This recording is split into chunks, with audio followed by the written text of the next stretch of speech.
এখন রাত 1:07 বাজে। রাস্তাটা একদমই ফাঁকা।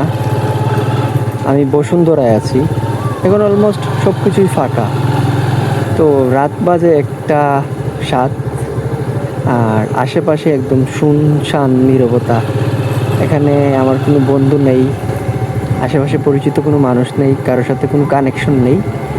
তো ব্যাপারটা এইভাবে বলার কারণ হচ্ছে, একটা সময় ছিল যখন আমার রাতকে একটু ভয় লাগতো, একাকিত্বটাকে আরও ভয় লাগতো।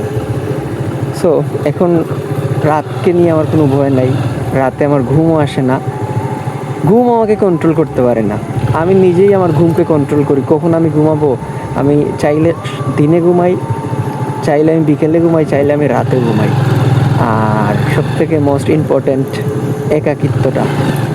সো আমার লাইফের অনেক বড় একটা পার্ট ছিল যে আমি আসলে আমার একাকিত্বটাকে স্কিপ করতে পারতাম না। এটাকে মেকআপ করার জন্য, এটাকে একটু এনজয়েবল করার জন্য কারণে অনেক মানুষের সাথে মিশে গেছি।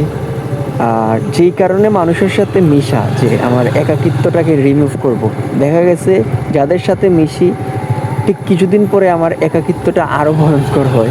সো এখন ওই জায়গা থেকে আলহামদুলিল্লাহ আমি শিখে গেছি। আমার একাকিত্বটা এখন আর গায়ে লাগে না। বলবো না একদম খারাপ লাগে না, কিংবা আমি এটা জয় করে ফেলেছি, এমন কিছু বলবো না।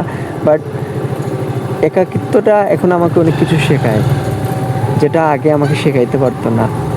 আর যেই কষ্টটা লাগে সেটা আমার গায়ের লাগে না। আমি এখন একা থাকলে ভালো, লাইক কেউ আমার সাথে আছে ভালো, যদি না থাকে আমার কোনো সমস্যা নেই, সেটা আরও ভালো।